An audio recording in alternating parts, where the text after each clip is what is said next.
Dapat sa telepono ang boses mo ang gustong marinig. Abutin ng mundong di nakikinig. Alas 2, pasensya na kung puyat na naman.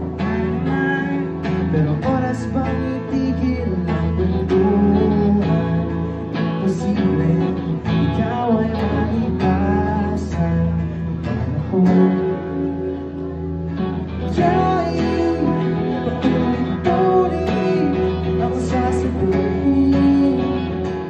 Ikaw lang ang gustong kausapin akin.